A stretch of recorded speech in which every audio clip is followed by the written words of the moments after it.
नमस्कार, स्वागत है आप सभी का इंडिया वॉइस पर। मैं आपके साथ निकिता कश्यप। विकास बनाम विरासत, जी हां, काशी जिसे अविनाशी कहा जाता है। हर घाट, हर सीढ़ी और हर पत्थर सदियों की आस्था और परंपरा का साक्षी है। लेकिन आज वही काशी सियासी घमासान का केंद्र बन गया है और वजह है मणिकर्णिका का घाट, और जहां पुनर्विकास का कार्य चल रहा है। विकास बना विरासत की यह लड़ाई अब सड़क से संसद और सोशल मीडिया तक पहुंच चुकी है, जहां वाराणसी के प्रसिद्ध मणिकर्णिका घाट पर करीब 25 करोड़ रुपए की लागत से पुनर्विकास परियोजना चल रही है। इस परियोजना के तहत घाट के कुछ हिस्सों को हटाया गया है और निकले मलबे को नावों के जरिए गांव जो गंगा है उसके दूसरी तरफ ले जाया गया, और यही तोड़फोड़ अब राजनीतिक विवाद का कारण बन गई है। विपक्षी दलों का आरोप है कि विकास के नाम पर काशी की सदियों पुरानी धार्मिक सांस्कृतिक विरासत को नुकसान पहुंचाया जा रहा है। समाजवादी पार्टी के अध्यक्ष अखिलेश यादव ने सोशल मीडिया एक्स प्लेटफॉर्म पर पोस्ट करते हुए लिखा कि बीजेपी को ना तो काशी की चिंता है और ना ही काशी वासियों की। यह सब आर्थिक लाभ के लिए किया जा रहा है।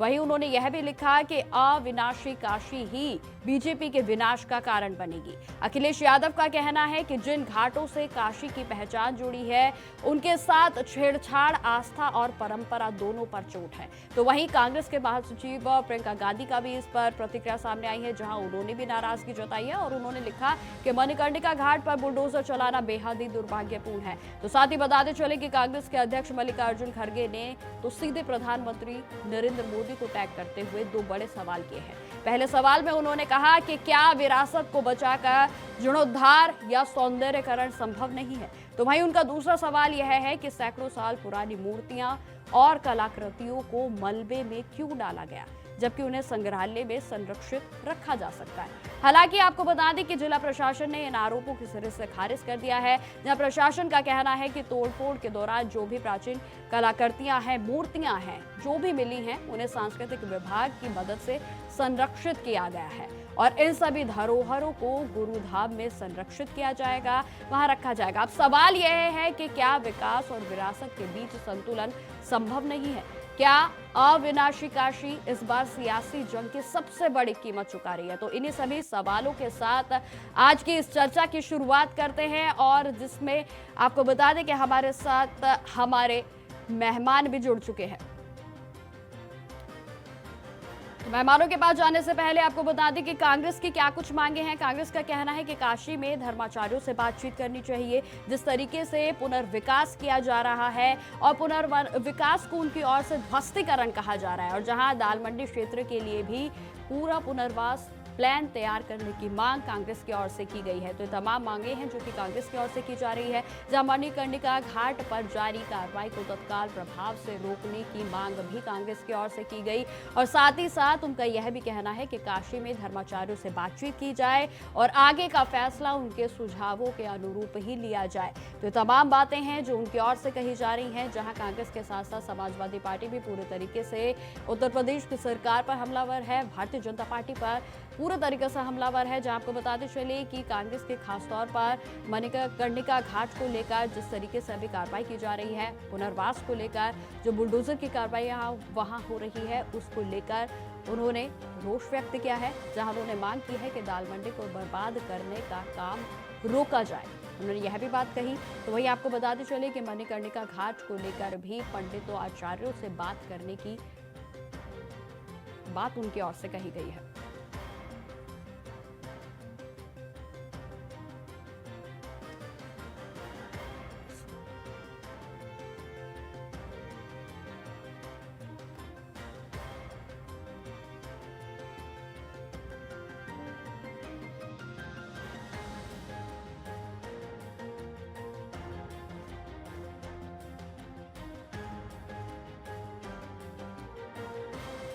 पोस्ट करते हुए क्या कुछ लिखा गया, आपको बता दें कि भारतीय जनता पार्टी पर हमलावर होते हुए अखिलेश यादव ने तमाम बातें कही, जिसमें मणिकर्णिका घाट पर पुनर्विकास के आर्थिक लाभ के लिए किया जा रहा है, यह आरोप उनकी ओर से लगाया गया। तो वहीं आपको बता दें उन्होंने यह भी कहा कि विकास की आड़ में आस्था और परंपरा से समझौता किया जा रहा है।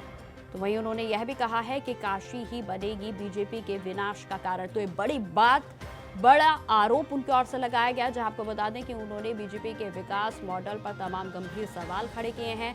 जहां आपको बता दें कि अखिलेश यादव की ओर से एक्स पर पोस्ट करते हुए तमाम बातें लिखी गई, जिसमें सरकार पर स्थानीय लोगों की अनदेखी करने का आरोप भी उनकी ओर से लगाया गया है। जहां घाटों से जुड़े पंडा समाज और धर्माचार्यों से संवाद न होने की बात भी उनकी ओर से कही गई है। तो जिस तरीके से आपको बताते चले कि मणिकर्णिका घाट पर इस समय जो पुनर्वास का कार्य है वो पूरे तरीके से चल रहा है। 25 करोड़ की लागत से इस कार्य को शुरू किया गया, और जहां समाजवादी पार्टी की ओर से अखिलेश यादव का कहना है कि बीजेपी को ना तो काशी की चिंता है और ना ही काशी वासियों की, तो वहीं मणिकर्णिका घाट का पुनर्विकास आर्थिक लाभ के लिए किया जा रहा है, ये बात उनकी ओर से कही गई। वहीं उन्होंने यही भी कहा कि काशी में जिस तरीके से इस समय पुनर्वास को लेकर ध्वस्तीकरण की कार्रवाई की जा रही है, यही बीजेपी के अंत का कारण बनेगी। तो ये बड़ी बात उनकी ओर से कही गई है, और इसी विषय पर चर्चा करने के लिए आज हमारे साथ हमारे मेहमान भी जुड़ गए हैं, जिसमें सत्येंद्र त्यागी जी हमारे साथ जुड़ गए हैं भारतीय जनता पार्टी की ओर से। तो वहीं हमारे साथ आपको बताते चलें कि धर्मेंद्र सिंह जुड़ गए हैं, प्रवक्ता है समाजवादी पार्टी से। सर, आपका भी बहुत बहुत स्वागत है चैनल पर। सत्येंद्र जी, आपसे शुरुआत करेंगे। जिस तरीके से अब तस्वीरें सामने आ रही हैं मणिकर्णिका घाट को लेकर, सरकार पर विपक्ष पूरे तरीके से हमलावर है। हालांकि कार्य पुनर्वास का, माफ कीजिए, जो वहां पर कार्य किया जा रहा है वो उस स्थान यानी कि मणिकर्णिका घाट को और भी ज्यादा सुव्यवस्थित बनाने के लिए किया जा रहा है, लेकिन सरकार पर तमाम सवाल खड़े हो गए। सत्येंद्र जी। निकिता जी, भाई Dharmendra ji, India voice channel के माध्यम से सभी दर्शकों को राम राम, जय श्री राम, राधे राधे, नमस्कार, हर हर महादेव, भारत माता की जय, वंदे मातरम, जय श्री राम, जय श्री राम, जय श्री राम। मैं बताना चाहता हूँ निकिता जी, इंडिया वॉइस के चैनल के माध्यम से सभी दर्शकों को, कि विपक्षी पार्टी के जितने भी नेता हैं और जितनी भी पार्टी है विपक्ष में, इनको न तो विकास करना है जब इनकी सरकारें थी, और न ही ये लोग चाहते हैं कि विकास हो। और वहीं पर भारतीय जनता पार्टी और भारतीय जनता पार्टी की डबल इंजन की सरकार एक ही लक्ष्य को रख करके काम कर रही है। जैसे हमारे देश के यशस्वी प्रधानमंत्री नरेंद्र भाई मोदी जी ने 2047 का विकसित भारत के लिए संकल्प लिया है कि भारत को विकसित बनाना है, उसका एक उनका विजन है, संकल्प है। और रही बात मणिकर्णिका घाट की, तो मैं इन लोगों को बताना चाहता हूँ, सभी विपक्षी पार्टी के लोगों को, कि जब विकास होगा, तो विकास जब होता है, जीर्णोद्धार जब होता है, तो वहां पर चौड़ीकरण जब होता है, जब कोई चीजें नई बनती हैं, समय के हिसाब से चीजें जब बदली जाती हैं या विकास होता है, तो कुछ न कुछ तो चेंजेस होते हैं।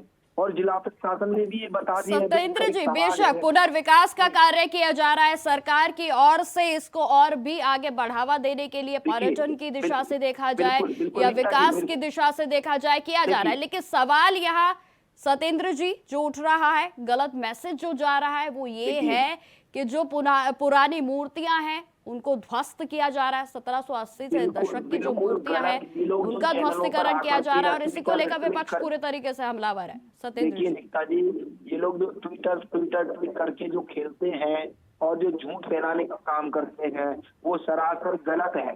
जिला प्रशासन ने शुरू में भी दे दिया है कि जो भी पुरानी मूर्तियां थी, जो भी हमारी धरोहर है, राष्ट्रीय धरोहर है, विरासत है, उसको संभाल करके रखा गया है। ये उन्हीं चीजों को ध्वस्त किया जा रहा है, या वहीं पर जो सच में जहाँ पर जरूरत है लोगों की सुरक्षा बढ़े, वहां पर घटनाएं ना हो। जैसे जिस तरीके से अब आपको पता है जनसंख्या बढ़ रही है, तो उस हिसाब से घाटों का भी चौड़ीकरण होना चाहिए, सौंदर्यीकरण होना चाहिए, सुरक्षा का भी हिसाब, सुरक्षा को भी ध्यान में रखना है। इन सारी चीजों को ध्यान में रख करके ही जिला प्रशासन उस पर काम कर रहा है। ये सारी चीजें झूठ है जो ये विपक्षी पार्टी के लोग जो फैला रहे हैं। ये हमेशा कहते थे कि भाजपा की सरकार आ जाएगी, आरक्षण खत्म हो जाएगा, भाजपा की सरकार आ जाएगी, संविधान खत्म हो जाएगा। क्या आज तक हुआ? क्या आज तक हुआ? बताइए। नरेंद्र भाई मोदी जी तीसरी बार केंद्र की सरकार में देश के प्रधानमंत्री बने हुए हैं, क्या कोई चीज खत्म हुई? नहीं हुई ना। तो चलिए ठीक है सत्येंद्र जी, झूठ फैलाने का बात करते हैं। एक बात और निष्ठा जी कहूंगा, जो कह रहे हैं आर्थिक विकास, तो आर्थिक विकास होना जरूर अच्छी बात है ना।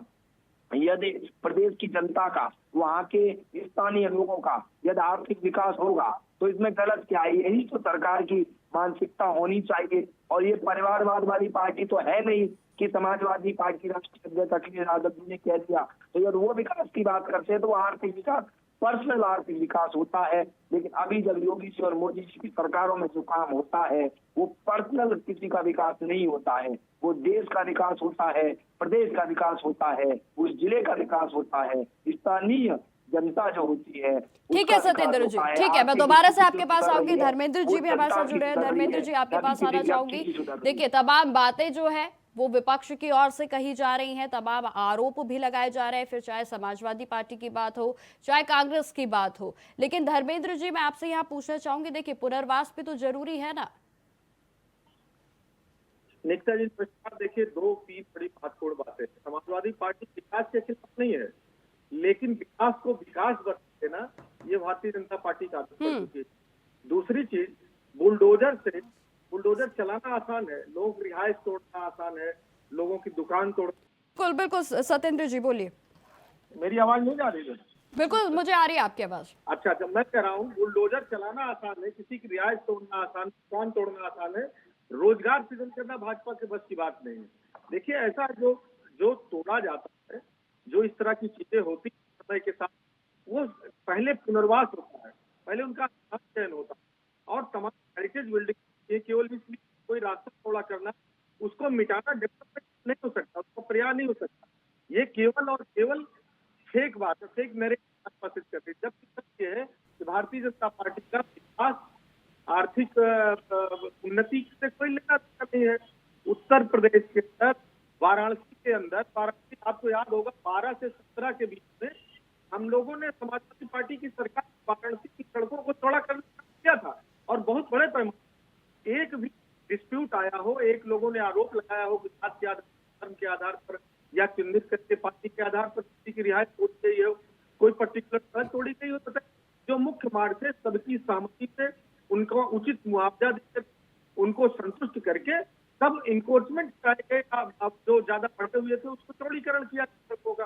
भारतीय जनता पार्टी के साथ ये नया सूत्र बना नहीं सकते, न डिप्लोमेटिक चीजें नया नहीं बसा सकते, एक मंडी नहीं बसा सकते, नया रोजगार नहीं कर सकते। धर्मेंद्र जी, यदि देखिए आप दाल मंडी की बात कर रहे हैं तो दाल मंडी को लेकर भी देखिए वहां पर जिस तरीके से कार्रवाई की जा रही है, जो भी अवैध वहां पर अतिक्रमण है उसे हटाया जा रहा है, और जो वो दुकानें हैं उनको शिफ्ट किया जा रहा है, उन्हें भी पुनर्वास जो है उनका किया जाएगा। तो ये सब तो जरूरी है ना विकास के लिए। निकता देखिए, ऐसा निकता सड़क चौड़ी करके कहीं जुड़ने के तमाम रास्ते, स्मार्ट प्लान जा सकती थी, अंडरपास बन सकते थे, वैकल्पिक मार्ग बन सकते थे। लेकिन भारतीय जनता पार्टी को सबसे आसान रास्ता है गरीब की दुकान तोड़।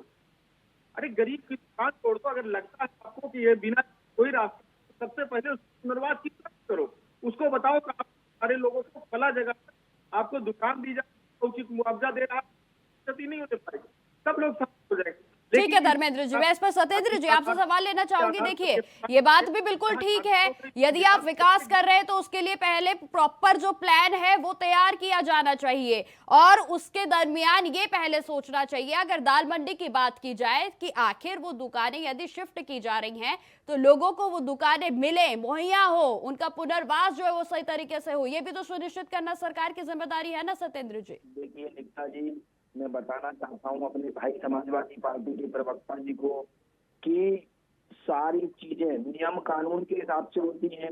जिला प्रशासन, एडमिनिस्ट्रेशन, शासन, प्रशासन, सारे जितने भी काम हैं, हमारा देश किसी व्यक्ति के कहने पर नहीं चलता, संविधान से चलता है, नियम कानून से चलता है। तो जो भी नियम कानून होते हैं उसके हिसाब से ही काम होता है। सत्येंद्र जी, सवाल तो तभी खड़े होते हैं ना जब कहीं शिकायत होती है। ये अधूरी जानकारी की वजह से गीता जी, मैं इनको बताना चाहता हूँ, ये लोग अधूरी जानकारियां लेकर के आते हैं, अधूरी जानकारियों की वजह से करते हैं। इनको कई बार जब लोग प्रदर्शन करते हैं, जब पूछा जाता है कि आप इस दिन का विरोध क्यों कर रहे हैं, नहीं हमें नहीं पता, हमें तो भीड़ में पूरे ने बुलाया, हम चले आए।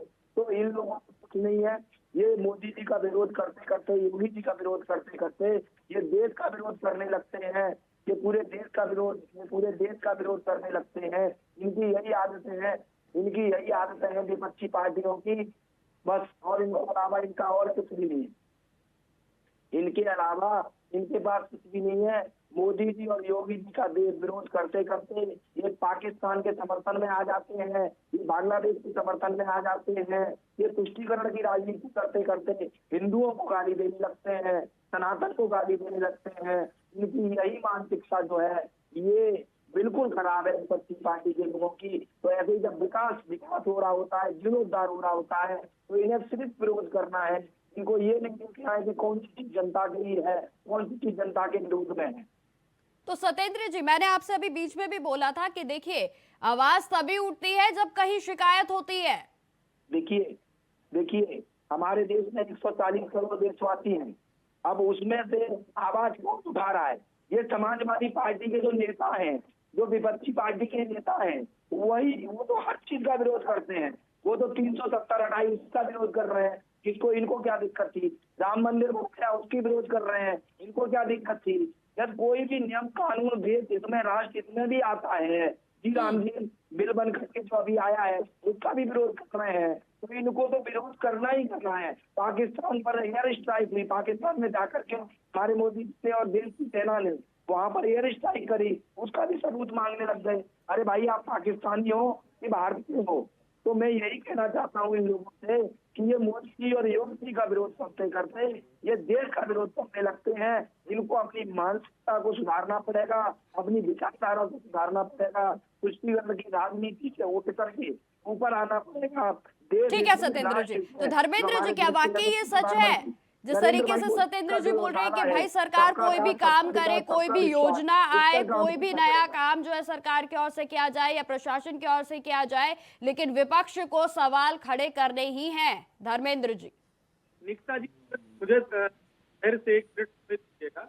मुझे उम्मीद है सत्येंद्र जी के पहले वक्तव्य में जब ना तो बांग्लादेश का नाम आया, ना सनातन का नाम आया और ना ही जो है मंदिर का नाम आया, तो हमको लग गया कि सत्येंद्र जी जो है कहीं भाजपा। धर्मेंद्र जी, बिल्कुल, मैं आपको बीच में रोकना चाहूंगी। आपकी जो आवाज है वो मुझे सही से नहीं आ रही है। आप अपने फोन को जो है वो कान पे लगा लेंगे तो बेहतर आवाज आएगी। निकिता जी, सवाल आपने दाल मंडी पर किया था, मुझे उम्मीद आवाज जा रही होगी। सवाल आपने दाल मंडी पर किया था। सत्येंद्र जी बांग्लादेश से लेकर के सनातन और हिंदू धर्म तक पहुंच गए, वाराणसी के लिए नहीं बता सके। निकिता जी, सत्येंद्र भाई को पढ़ के आना चाहिए कि पुनर्वास नीति सरकार की भी है, पहले से बनी हुई है। सुप्रीम कोर्ट भी पुनर्वास के संदर्भ में एक स्पष्ट गाइडलाइन बना चुका है। पुनर्वास नीति में कुछ भी तोड़ने के पहले उसको व्यवस्थापित करने की आवश्यकता है। पहले किसी दुकानदार की दुकान तोड़ी जानी है तो उसके लिए नई दुकान बना करके उसकी दुकान को शिफ्ट करने के बाद ही बुलडोजर चलना चाहिए। लेकिन सवाल है, भारतीय जनता पार्टी के एजेंडे में गरीब है ही नहीं। किसी माल को इन्होंने तोड़ा, किसी बड़े आदमी का जो है इनकोटमेंट तोड़ा नहीं, क्योंकि गरीब है, इनको तुरंत बुलडोजर भेजो, अवैध तरीके से तोड़ के फेंक दो, और जब ज्यादा हल्ला होगा तो कह देना सड़कें जरूरी हैं, ये चौड़ा है। अरे तमाम वैकल्पिक मार्ग मैंने पहले कहा हो सकते थे, अंडरपास बन सकते थे, दूसरी तरफ रास्ते बन सकते थे, लेकिन गरीबों का पेट, गरीब कैसे शांति से खाना खा रहा है, इनको ये बर्दाश्त नहीं पढ़ के आएंगे। हाँ, इनके पास केवल है, चाहे इनके अवैध कामों की जब भी आप याद दिलाइए तो बांग्लादेश पहुंच जाएंगे। अरे बांग्लादेश में अपने ऊपर प्रधानमंत्री नरेंद्र मोदी से पूछो, बांग्लादेश में क्यों नहीं बोल रहे हैं? पूछो ना। देखिए धर्मेंद्र जी, एक बात यहाँ पर ये भी तो है ना कि एक नैरेटिव भी जो है वो विपक्ष कहीं ना कहीं बनाने की कहीं कोशिश तो नहीं कर रहा। मैं क्या अब देखिए, मणिकर्णिका घाट की अगर बात करूं मैं धर्मेंद्र जी, निकिता जी, 12 से 17 में बड़े पैमाने पर अवैध इनक्रोचमेंट, सड़कों को चौड़ा करने का काम किया गया था। अगर एक शिकायत हो तो भारतीय जनता पार्टी पूछिए, क्यों हम करें? अगर व्यापारी संतुष्ट होगा, वहां का स्थानीय व्यक्ति खुश होगा, तो हम क्यों उठाएंगे? हम तो इनको धन्यवाद देंगे कि आपसे बिना किसी का नुकसान किए अच्छी पॉलिसी के तहत आप रास्ता चौड़ा कर देंगे, मैं खुद आपका धन्यवाद दूंगा। लेकिन सवाल यह है कि आप न गरीब की सुनना चाहते हैं, न आम आदमी की सुनना चाहते हैं, जात धर्म के आधार पर कार्रवाई करते हैं, व्यापारियों का व्यापार छीन ले रहे हैं। तमाम वहाँ हेरिटेज बिल्डिंगें थी, तमाम वहाँ मंदिर थे पुराने, 100 150 200 साल पुराने, उसको ठीक है धर्मेंद्र जी, आपकी सभी बातें जो है ठीक है, मैंने सुन ली हैं। अब मैं मणिकर्णिका घाट पर आती हूँ। आप ये बताइए, देखिए प्रशासन की ओर से भी साफ तौर पर कहा गया है कि भाई जो भी मूर्तियां हैं, जो भी वहां पर तोड़फोड़ हुई है या फिर जो भी वहां से संग्रहित किया गया है, कलाकृतियां हैं, मूर्तियां हैं, उन सभी को एक जगह पर संरक्षित किया जा रहा है। तो विपक्ष जो है एक नैरेटिव क्यों बना रहा है कि यहाँ पर जो है हिंदुओं की भावनाओं के साथ जो है उनको क्षति पहुंचाने की कोशिश की जा रही है, जबकि ऐसा तो कुछ भी नहीं है, मुझे जितना लगता है। निकिता जी, कोई ये 24 घंटे के अंदर तो नहीं बनी क्या? पिछले बार से लगातार इनकी सरकार है, पूरा समय मिला, इनको सर्वे करना चाहिए था किन मंदिरों में किन मूर्तियों को विस्थापित किया जाना है। उसके लिए पहले पर्याप्त इंफ्रास्ट्रक्चर खड़ा करके मंदिर बना के कहाँ स्थापित किया जाना, उनका चबूतरा बना के प्राण प्रतिष्ठा के इंतजाम करके मूर्तियां उठा के वहां शिफ्ट करना चाहिए था। ये ईश्वर का अपमान है। भारतीय जनता पार्टी को लगता नहीं मंदिर तोड़ दे रहे हैं बुलडोजर से, क्या बेशर्मी है। और ये सनातन के अपने आप को बनते हैं झंडा बरदार। अरे आप पहले सर्वे करके मंदिर बनाते, किन मूर्तियों को कहां पर स्थापित करेंगे, किन व्यापारियों को कहां पर विस्थापित करेंगे, तब बुलडोजर चलना चाहिए था। तो इनके पास बताएं एक भी मूर्ति को इन्होंने स्थापित करके कहीं उसकी प्राण प्रतिष्ठा की हो। इकट्ठा तो किया जा रहा है ना धर्मेंद्र जी। ठीक है सत्येंद्र जी, आप जवाब दीजिए जरा। मैं इनको बताना चाहता हूँ, समाजवादी पार्टी के नेता और राष्ट्रीय अध्यक्ष अखिलेश यादव जी हिंदू विरोधी हैं, सनातनी विरोधी हैं। इनको तो राम मंदिर बनने से भी दिक्कत थी, राम मंदिर में भी नहीं जाते हैं। राम मंदिर अंदर घर में चोरी छुपे तो भगवान की पूजा कर लेंगे, लेकिन सबके सामने न राम का नारा लगाएंगे, वंदे मातरम बोलेंगे। इनको सारे कुछ दिन बनारस को भी बोल दो, वंदे मातरम तो तुम लोगों ने बोला नहीं कभी। सत्येंद्र जी विषय पर बात करें। गद्दारी की वंदे मातरम कहाँ से याद आ गया? तो इनको शांत करिए ना, मैं इनके नहीं ये आप सवाल बनारस को कीजिए, वंदे मातरम तुमने कभी बोला नहीं, देश का गद्दारी किया। धर्मेंद्र जी ठीक है सत्येंद्र जी से जवाब ले लेती हूँ। सत्येंद्र जी सवाल वंदे मातरम और सवाल कौन हिंदू विरोधी, ये जवाब है। इसमें बोलने की आदत है, इनके पास रजिस्ट्री है क्या, कौन हिंदू विरोधी कौन हिंदू समर्थक है, इनको बैनामा इन्होंने कराया। वंदे मातरम सवाल बनारस से बताएं नहीं बोलते वंदे मातरम। हमारा देश जब आजाद हुआ था, हमारे देश में वंदे मातरम नारे के साथ क्रांतिकारियों ने जिस तरीके से देश को आजाद कराया, और आप बात कर देंगे आजादी में तुम्हारा कोई रोल नहीं था। हमारे देश के गद्दार हैं। मैं बताना चाहता हूँ समाजवादी पार्टी के लोगों को, आप देश के गद्दार हैं, जय नहीं बोल सकते वो देश। सत्येंद्र जी आप विषय पर बोलिए ना, नहीं बोल सकते वो, तो इनको शांत करिए, पहले इनको बोलिए शांत रहे, बीच में ना बोले। आप विषय पे बोलिए, कोई नहीं बोलेगा, आप विषय पे बोलिए ना। ठीक है धर्मेंद्र जी आप रुकिए जरा। देखिए सत्येंद्र जी जल्दी से बोलिए। इनको ये बताना चाहता हूँ कि इनका सनातन धर्म का जो प्रेम है वो कब से जाग गया, इनको कब से नॉलेज हो गई निष्ठा जी कैसे लोग धर्म में क्या। सत्येंद्र जी देखिए आप ये तो मुसलमानों की पार्टी है, आप जवाब दीजिए सभ्य तरीके से।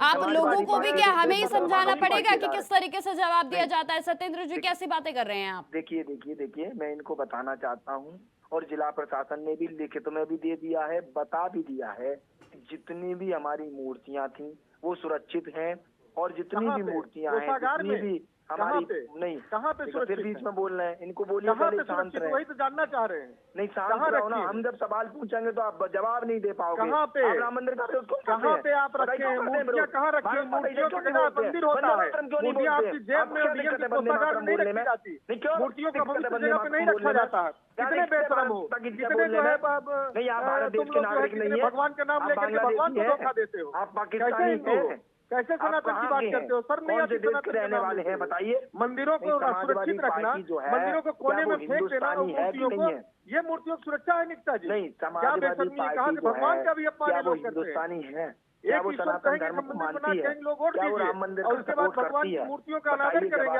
चलिए ठीक है समय का अभाव है। सत्येंद्र जी धर्मेंद्र जी आप दोनों से मैं आखिरी कमेंट्स जो है चाहूंगी, और मैं चाहूंगी कि आप दोनों जो है आखिरी कमेंट्स सभ्य तरीके से दे। सत्येंद्र जी जल्दी से।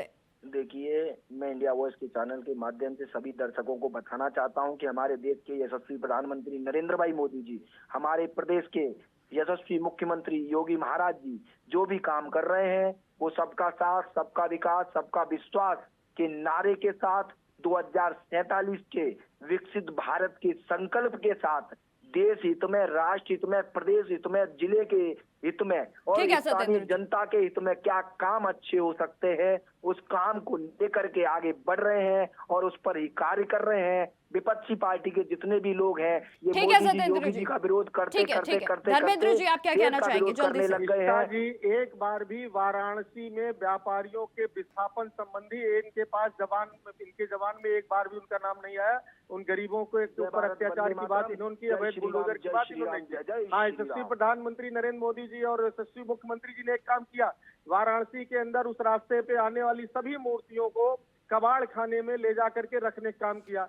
कितना अपमान ईश्वर का किया, ये चलिए। सनातन के लोग हो ही ठीक नहीं है सकते। सत्येंद्र जी, धर्मेंद्र जी, प्रभु आप श्री दोनों राम का की, हमारे प्रभु साथ देवताओं चर्चा की में जुड़ने के मूर्तियों को लिए ले बहुत जाकर बहुत के कबाड़ धन्यवाद। तो खाने एक तक तरफ की कोई- सरकार का दावा है कि यह आवश्यक पुनर्विकास है और जिससे कि श्रद्धालु को बेहतर सुविधाएं मिलेंगी, तो वहीं दूसरी तरफ विपक्ष का कहना है कि विकास की आड़ में काशी की पहचान मिटाई जा रही है। तो सवाल जो है लगातार अभी भी बने हुए हैं, लेकिन मेरे साथ फिलहाल इस पेशकश में इतना ही। देश दुनिया की तमाम खबरों की जानकारी के लिए बने रहें हमारे साथ। नमस्कार।